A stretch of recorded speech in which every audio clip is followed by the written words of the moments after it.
Hi hello ನಮಸ್ತೆ friends. ಇವತ್ತು ಒಂದು ಮೈದಾದ ಸ್ವೀಟ್ ರೆಸಿಪಿಯೊಂದಿಗೆ ನಿಮ್ಮ ಮುಂದೆ ಬಂದಿದ್ದೇನೆ. ನಿಮಗೆಲ್ಲರಿಗೂ ಸರೋಸ್ ಕಿಚನ್ಗೆ ಸ್ವಾಗತ ಮಾಡುತ್ತಾ ಈ ರೆಸಿಪಿ ಹೇಗೆ ಮಾಡೋದು ಅಂತ ನೋಡೋಣ. ಮೈದಾಕ್ಕೆ ಚೂರು ಚಿಟಿಕೆ ಉಪ್ಪು ಮತ್ತು ಏಲಕ್ಕಿ ಪುಡಿ ಮತ್ತು ಕುಟ್ಟಿ ಪುಡಿ ಮಾಡ್ಕೊಂಡಂಥ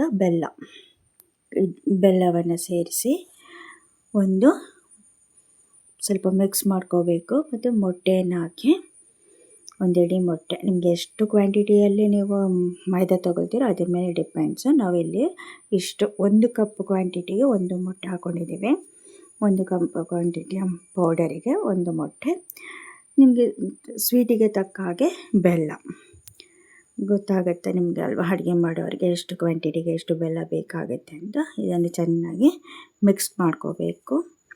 ಮಿಕ್ಸ್ ಮಾಡಿಕೊಂಡು ನಂತರ ಇದಕ್ಕೆ ಸ್ವಲ್ಪ ನೀರು ಹಾಕಿ ಸ್ಪೂನಿಂದ ಕೆಳಗೆ ಎಣ್ಣೆಗೆ ಬೀಳುವ ಹದಕ್ಕಿರಬೇಕು ಅಷ್ಟೆ, ತುಂಬ ತಿನ್ ಮಾಡ್ಕೋಬಾರ್ದು.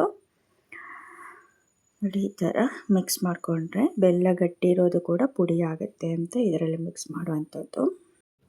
ಇದು ಮಕ್ಕಳಿಗೆ ಈವ್ನಿಂಗ್ ಸ್ನ್ಯಾಕ್ಸಿಗೆ, ಸ್ಕೂಲಿಂದ ಬಂದ ಹಾಗೆ ಬಿಸಿ ಬಿಸಿಯಾಗಿ ಕಾಫಿ ಜೊತೆ ಸರ್ವ್ ಮಾಡೋಲೆಲ್ಲ ತುಂಬ ಚೆನ್ನಾಗಿರುತ್ತೆ. ದಿಢೀರಂತ ಗೆಸ್ಟ್ ಬಂದರೂ ಕೂಡ ಇದನ್ನು 10 ನಿಮಿಷದಲ್ಲಿ ರೆಡಿ ಮಾಡ್ಕೋಬೋದು. ಹಾಗಾಗಿ ಇದು ದಿಢೀರ್ ತಿಂಡಿ ಅಂತಲೇ ನಮ್ಮ ಮನೇಲಿ ಹೆಸರು ಇದಕ್ಕೆ. ಇದನ್ನು ಪಟ ಅಂತ ಮಾಡ್ಕೋಬೋದು. ಒಂದು 10-15 ನಿಮಿಷದೊಳಗಡೆ ಇದು ರೆಡಿ ಆಗುತ್ತೆ. ಹೆಚ್ಚಿಗೆ ಏನು ಸಮಯ ಬೇಕಾಗಿಲ್ಲ. ಇದು ತಿನ್ನಲು ಕೂಡ ತುಂಬ ಟೇಸ್ಟ್ ಆಗಿರುತ್ತೆ. ಕಾಫಿ ಟೀ ಜೊತೆ ಸರ್ವ್ ಮಾಡೋದೇ ತುಂಬ ಚೆನ್ನಾಗಿರೋ ಅಂಥದ್ದು.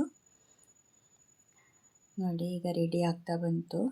ಈಗ ಇದನ್ನು ಒಂದು 10 ನಿಮಿಷ ಹಾಗೆ ಬಿಡಬೇಕು, ಯಾಕಂದರೆ ಅದು ಫಾರ್ಮ್ ಆಗಬೇಕಲ್ವ. ಹಾಗಾಗಿ ನಾವು ದೋಸೆ ಹಿಟ್ಟು ಎಲ್ಲ ಇಡ್ತೀವಲ್ಲ, ಅದೇ ಥರ ಒಂದು 10 ನಿಮಿಷ ರೆಸ್ಟ್ ಮಾಡೋಕ್ಕಿಟ್ಟು ಮತ್ತು ಅದನ್ನು ಎಣ್ಣೆಗೆ ಹುಯ್ಯುವಂಥದ್ದು. ನೋಡಿ, ಈಗ ರೆಡಿಯಾಗಿದೆ. ಹೀಗೆ ಕಾದಿರುವ ಎಣ್ಣೆಗೆ ಹಾಕ್ತಾ ಬರುವ ನೋಡಿ. ಹೀಗೆ ಹಾಕುವಾಗ ಅದು ಉಬ್ಬಿ ಬರಬೇಕು, ಆಗ ನಮ್ಮ ಪಾಕ ಕರೆಕ್ಟ್ ಇದೆ ಅಂತ ಅರ್ಥ. ನೋಡಿ, ಬೆಲ್ಲ ಒಂಥರ ಊದಿ ಬರಬೇಕು. ಇದಕ್ಕೆ ಏನು ಸೋಡಾ ಪುಡಿ ಆಗಲಿ ಏನೋ ಆಗಲಿ ಏನು ಯೂಸ್ ಮಾಡಿಲ್ಲ ನಾವು. ಇದು ಕೇವಲ ಮೊಟ್ಟೆಯಿಂದ ಮಾಡಿರುವಂಥದ್ದು.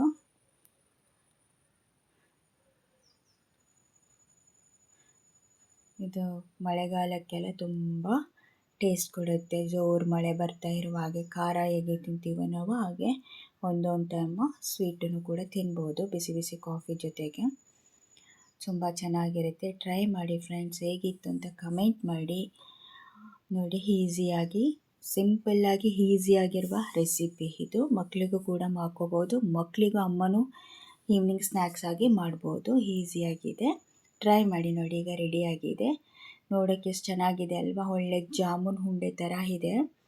ಅದು ಬ್ಲ್ಯಾಕ್ ಜಾಗ್ರಿ ಹಾಕಿರೋದ್ರಿಂದ ಈ ಕಲರ್ ಬಂದಿದೆ. ಶುಗರಲ್ಲೂ ಮಾಡ್ಬೋದು, ನಿಮ್ಮ ಇಷ್ಟ. ನೋಡಿ, ಈಗ ಸೆಕೆಂಡ್ ಟ್ರಿಪ್ ಹಾಕ್ಕೊಳ್ತಾ ಇದ್ದೇನೆ.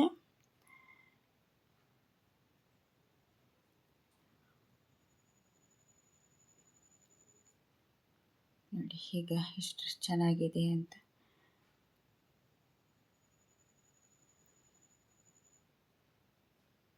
ಹೀಗೆ ಸಪೋರ್ಟ್ ಮಾಡುತ್ತಾ ವಿಡಿಯೋ ನೋಡ್ತಾ ಇರಿ. ಲೈಕ್ ಆ್ಯಂಡ್ ಶೇರ್ ಕಮೆಂಟ್ಸ್ ಮಾಡಿ ಅಂತ request ಮಾಡ್ಕೊಳ್ತೇನೆ.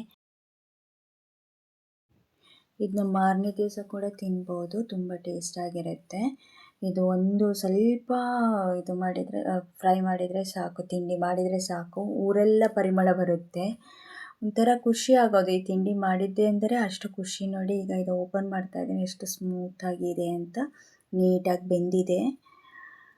Thank you for watching. Bye bye.